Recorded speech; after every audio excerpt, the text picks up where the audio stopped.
بسم اللہ الرحمن الرحیم۔ السلام علیکم۔ ناول ٹی وی چینل پر آنے والے تمام دوستوں کو خوش آمدید کہتے ہیں۔ سڑک پر اکا دکا لوگ جا رہے تھے اور آسمان پر بادل تیر رہے تھے۔ موسم بہت خوشگوار تھا اور بادل چھائے ہوئے تھے۔ ایسے میں ایک شخص گلی کے کنارے پر اپنا پورا چہرہ رومال سے چھپائے ہوئے وہاں سے گزر رہا تھا۔ اس نے اپنا پورا چہرہ ڈھانپ رکھا تھا، یہاں تک کہ صرف اس کی آنکھیں ہی نظر آ رہی تھیں۔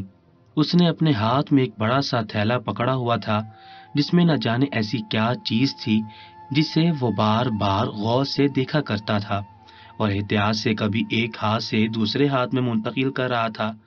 کاہے پکاہے وہ پیچھے مڑ کر بھی دیکھ رہا تھا کہ کہیں کوئی اس کے پیچھے تو نہیں آ رہا، یہاں تک کہ وہ چلتے چلتے اپنی مطلوبہ منزل تک پہنچ گیا تھا اور اس نے ایک بار پھر دائیں بائیں نظر گھما کر دروازے پر دستک دی تھی۔ دستک کو 2-3 منٹ گزر گئے لیکن کسی نے دروازہ نہیں کھولا۔ اب اس شخص کو جھنجھلاہٹ محسوس ہو رہی تھی کہ دروازہ کیوں نہیں کھل رہا۔ چنانچہ اس نے دوبارہ دستک دی، یہاں تک کہ 2-3 بار دستک دینے کے بعد وہ دروازہ بالآخر کھل گیا تھا، اور جس نے دروازہ کھولا تھا اس نے سامنے شخص کو حیرت بھری نگاہوں سے دیکھا تھا اور پھر جلدی سے اسے گھر کے اندر ہاتھ پکڑ کر لے آیا تھا اور دروازہ بند کر دیا تھا۔ ایسا محسوس ہوتا تھا کہ ان دونوں کو کسی چیز کا خوف تھا یا یہ ڈر تھا کہ وہ پکڑے جائیں گے۔ چنانچہ میزبان نے فوراً سے دروازہ بند کر دیا تھا۔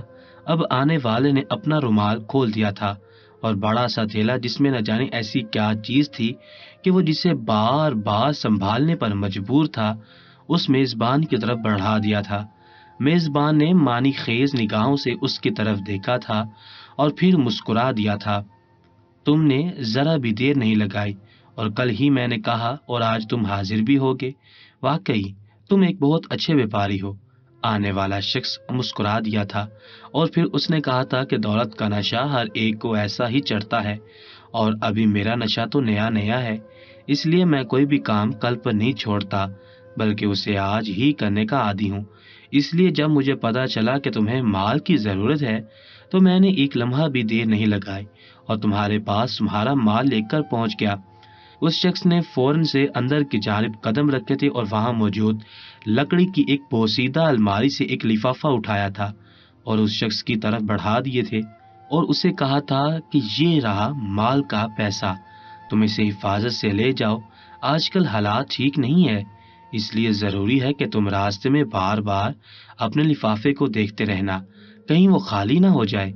وہ شخص سمجھ گیا تھا اور اس نے اپنے تھیلے میں اس لفافے کو رکھا تھا اور اپنے ساتھ جو بڑا تھیلا وہ لایا تھا اس نے تو وہ میزبان کے حوالے کر دیا تھا۔